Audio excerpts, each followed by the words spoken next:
السلام عليكم. كل سنة وانتم طيبين. عيد أضحى سعيد.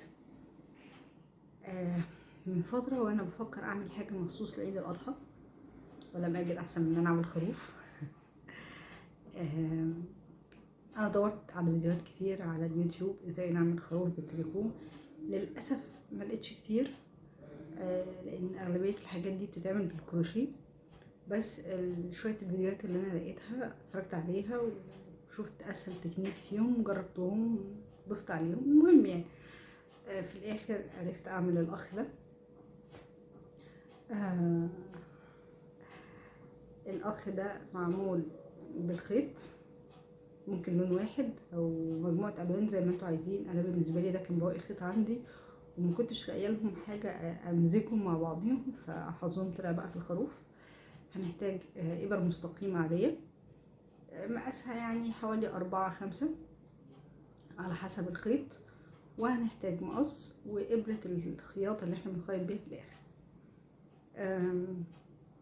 أنا كنت عايزة يبقى فيديو واحد فيه كل الخطوات، بس لقيت إن الفيديو هيبقى كبير قوي، فأنا هقسمه على فيديوهين 3 أعتقد، علشان يبقى لان هو في كذا تكنيك وهنعمل كل حته لوحديها وبعدين هنخيطهم مع بعضهم. فحسيت ان لو عملته فيديو واحد هيبقى ممل جدا وطويل ومش حلو، هيبقى بيلخبط. فاحنا دلوقتي عشان نعمل الاخ ده عملنا الجسم الاول لوحده، عملنا الراس لوحديها، عملنا الودان لوحديها، عملنا الرجلين لوحديها، بعد كده بدأنا نخيطهم الاول لوحديهم وبعد كده مزجناهم مع بعضهم، بعدين عملنا الشعر. ففي الفيديوهات بقى هشرح ازاي عملنا كل حاجة وازاي خيطناهم في الاخر مع بعض. اتمنى ان الفيديوهات تبقى واضحة وظريفة بالنسبة لكم، وبالتوفيق. بالنسبة لجسم الخروف اللي هو اول حاجة هنعمل كاست اون. هنشتغل 6 غرز،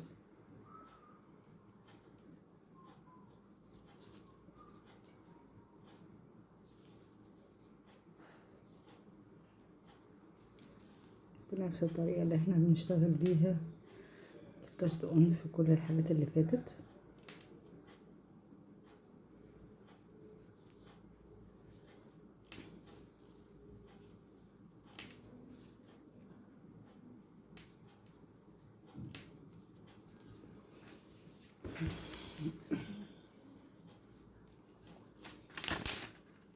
بعد كده ده الوش اللي هو المقلوب، الغرزة فيه مقلوبة، فبنسميه الوش هو المفروض اللي هو رونج سايد، اللي هو الوش الغلط يعني، بس هنسميه الوش المقلوب. هنشتغله كله مقلوب.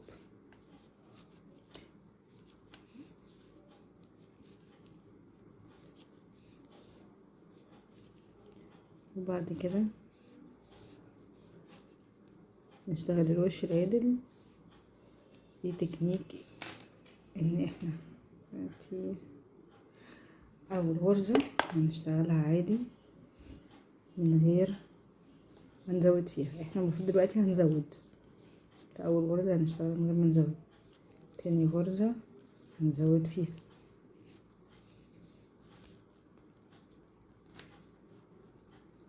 تالت غرزة نشتغلها عادي من غير ما نزود، اللي بعديها هنزود فيها، دي هنشتغلها من غير ما نزود، ودي هنشتغلها اخر واحدة من غير ما نزود. يبقى احنا التكنيك اللي هنبقى ماشيين عليه ان احنا الوش اللي فيه الغرزة المقلوبة، الوش المقلوب هنشتغله كله من غير تزويد. الوش العادل اول واخر غرزة هنشتغلهم من غير ما نزود، والغرز اللي في النص هنشتغل اللي بعد الغرزة الاولانية هنزود فيها، وبعدين نعدي اللي بعديها نشتغلها من غير تزويد، وبعدين اللي بعديها نزود فيها. يعني هنمشيها اول غرزة من غير تزويد، اخر غرزة من غير تزويد، واللي في النص هنمشيها بالايه، بالتبادل، واحدة واحدة. تمام. طيب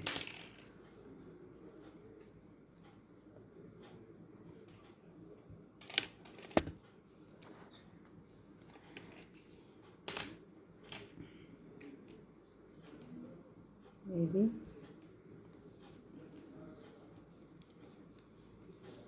واحدة من غير تزويد، اللي بعديها هنزود، واللي بعديها من غير تزويد، اللي بعديها هنزود،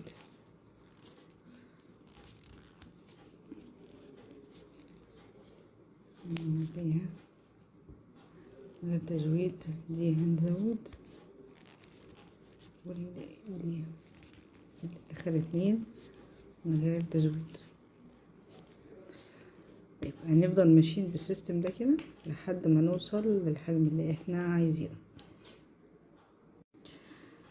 وصلنا كده ل38 غرزة بالطريقة اللي احنا اتكلمنا فيها. الوش المقلوب بنشتغله من غير تزويد، في الوش العدل اول واخر غرزة بنشتغلهم برضو من غير تزويد، واللي في النص بنشتغل غرزة وغرزة، غرزة بنزودها والغرزة اللي بعديها بنشتغلها عادي من غير تزويد.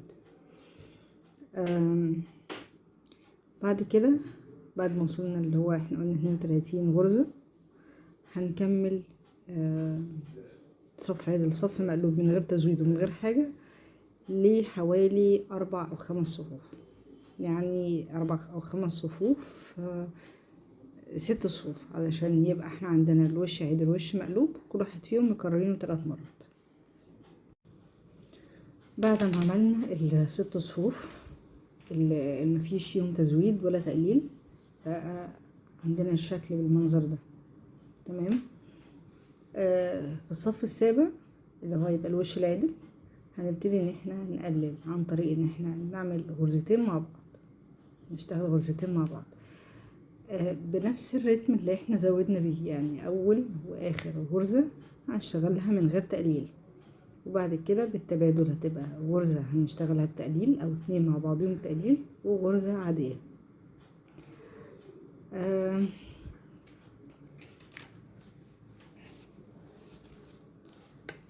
نبتدي اول واحدة هنشتغلها من غير تقليل، الغرزتين اللي بعد كده هنشتغلهم بتقليل، تالت واحدة من غير تقليل،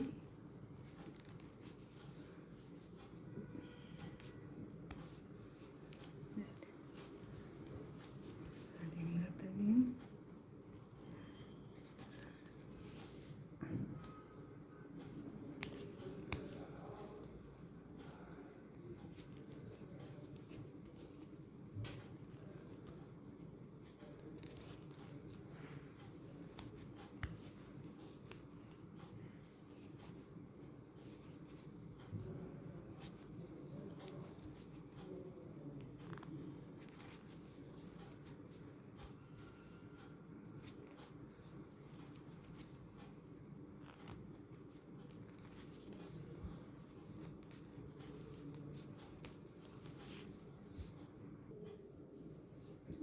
ودي اخر غرزتين هنقللهم، واخر غرزة خالص هنشتغلها من غير تقليل، والصف اللي بعديه هنشتغل او الصف المقلوب هنشتغله من غير ما نقلل ولا غرزة، وهنفضل ماشيين بالريتم ده لحد ما يبقى فاضل عندنا اخر 6 غرز.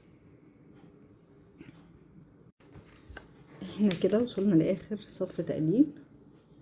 بعد ما عديتها لقيت ان احنا كده اتبقى معانا 8 غرز مش 6 غرز، فماشي كويس، نخلينا كده ونقفل على هذا النظام. احنا بعد كده بعد ما هنخلص مش هنقفلها بالطريقة العادية اللي احنا بنقفل بيه الشغل بتاعنا، لا احنا هناخدها على ابرة ونشتغلها، عشان احنا بعد كده بعد ما هنخلص المفروض هنخيط بقى الشغل من هنا، علشان نبتدي نحشي الخروف بتاعنا. اخر 2. طيب كده بقى عندنا 1 2 3 4 5 6 7 8. طيب هنقفلها بقى ازاي؟ اللي هي الحياة العادية. بعدين هاجي من هنا اعديها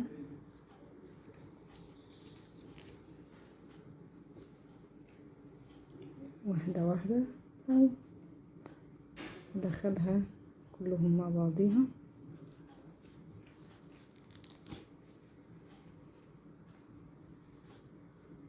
تمام.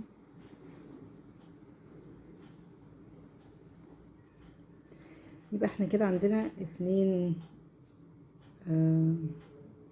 اوبشن ان احنا نقفلها. لو عندنا ابرة زي دي او اللي هي المدببة من الطرفين، نقدر نزق الشغل الناحية التانية ونشد وندخل الابرة في اتجاه الغرزة. لو ما عندناش واحنا بنشتغل على ابرة مستقيمة عادية، يبقى احنا نشتغلها بالمقلوب. وبقى عندنا بالشكل ده. نقفل كده. بعد كده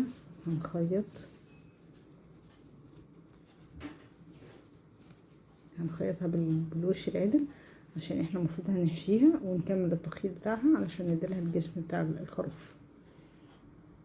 كده يبقى احنا خلصنا الجزء الاولاني اللي هو جسم الخروف. بعد ما احنا هنخلص كل قطعة لوحديها هنخيطهم مع بعضهم تاني. هنخيط القطع الراس معاها والودان مع الراس والرجلين مع الجسم كده يعني.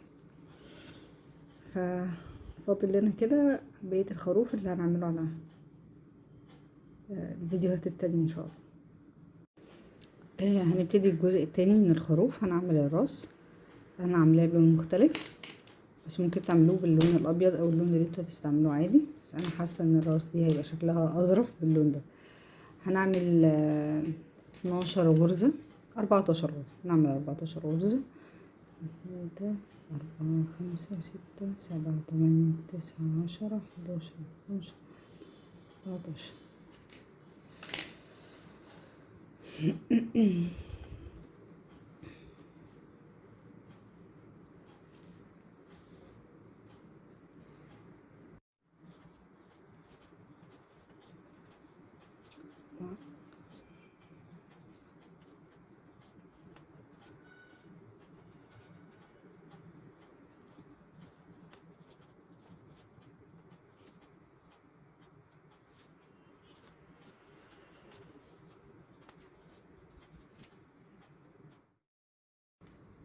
بعد كده احنا هنعمل وش الاول. هنبتدي وش مقلوب، لان ده الوش المقلوب. هنشتغل وش مقلوب وش عدل حوالي 8 صفوف، بحيث ان يبقى اخر وش احنا استعملناه الوش المقلوب. انا اشتغلت كده 10 صفوف، بحيث ان اخر حاجة اشتغلتها الوش المقلوب، علشان احنا المرحلة الجاية نبتديها بالوش العدل. الفكرة ان احنا عايزين نقفل 4 غرز من قدام من الاول و4 من الاخر، ونسيب 6 في النص. فهنعمل الصف الاولاني ان احنا هنقفل 4 اللي في الاول. فهنعمل اول غرزة، تانية، وبعدين نقفل واحدة، نقفل 2، نقفل 3. المفروض يتبقى معانا في الاخر 2 4، وبعدين 2 4 6. فهنقفل دي كمان، وبعدين هنشتغل الباقي للاخر زي ما هو. كده احنا خلصنا الوش الاولاني وقفلنا اول 4. نيجي على الوش التاني اللي هو بالمقلوب، ونقفل كمان اول 4 منه. ادي 1 2، وبعدين التقفيل بالمقلوب بيبقى صعب شوية، بس يعني مع الوقت او يعني مع الممارسة هتلاقوها بقت سهلة. ادي كده احنا قفلنا 2،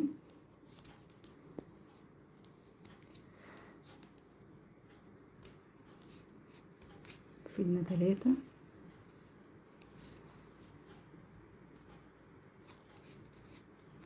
قفلنا 4، 2، 4، 6، والباقي سوري، الباقي هنشتغل مقلوب زي ما هو. بقى احنا كده عندنا بنشتغل الستة اللي في النص بس. هنشتغل الستة اللي في النص حوالي 6 مرات كمان، وش عدل الوش مقلوب، وبعدين نرجع نكمل.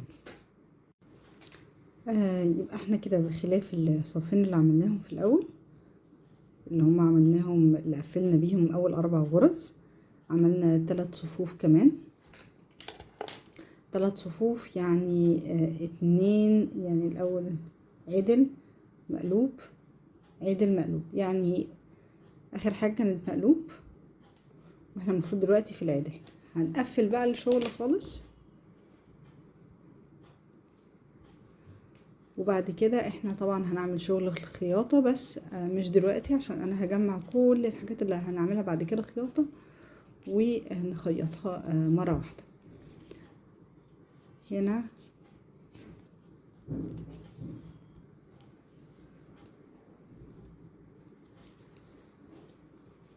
هنقفل، ولما نقفل هنسيب برضو ايه خيط طويل شوية عشان ده اللي هنخيط بيه.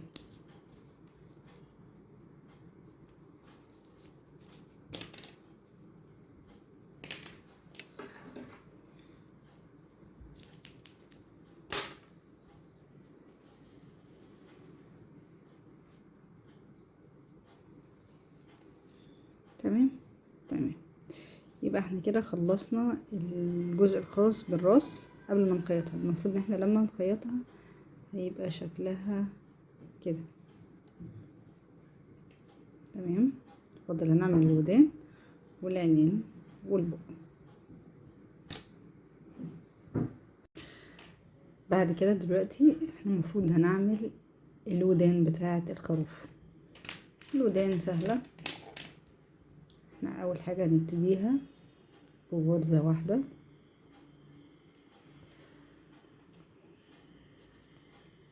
تمام، وبعد كده هنشتغلها في 2، يعني هنطلع منها 2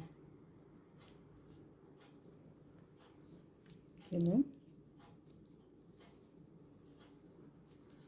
وبدل ما احنا هنطلعها هندفها وندخل الغرزة من ورا، ندخل الإبرة من ورا ونطلع كده. بقى عندنا غرزتين. تاني أول غرزة بس هي اللي هنزود فيها، ندخل من هنا، وبعد كده هنلف الإبرة هندخلها في الخيط من ورا، نشتغلها نعديها، نشتغل الغرزة اللي بعديها عدلة.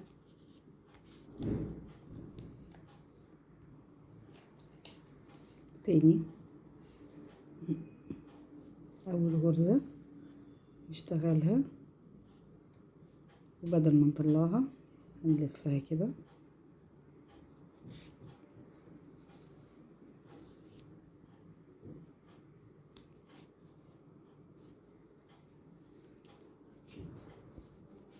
وبعدين نشتغل الاتنين التانيين عادي جدا.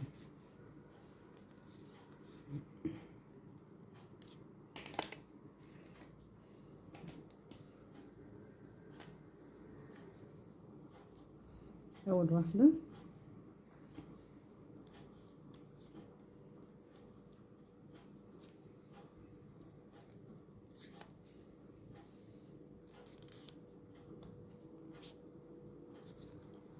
بقى كده عندنا 5.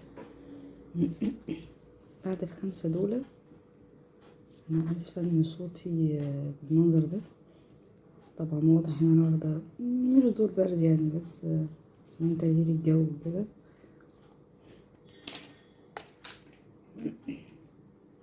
كده هنبقى عندنا 5. بعد ما هنوصل ل5 هنشتغل اول 2 مع بعض واخر 2 مع بعض وفي النص لوحديها عادي.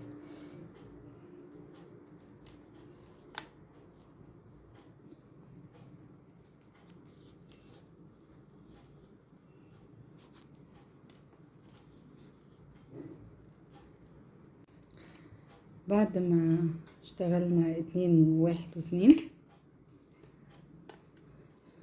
بقى معانا اخر 3 غرز هنقفلهم.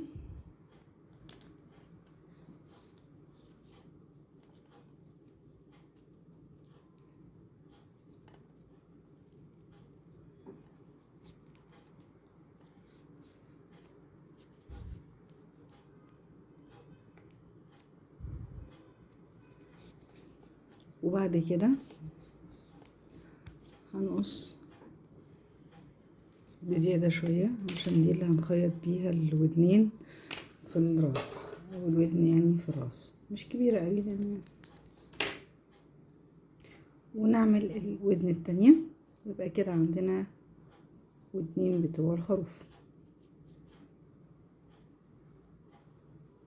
تمام. اخيرا وليس اخرا، اخر حاجة المفروض هنعملها في اجزاء الخروف هو القدم، الرجل، لان احنا هنعمل منها 4 بس دي بسيطة جدا وسهلة جدا. احنا هنعمل 6 غرز.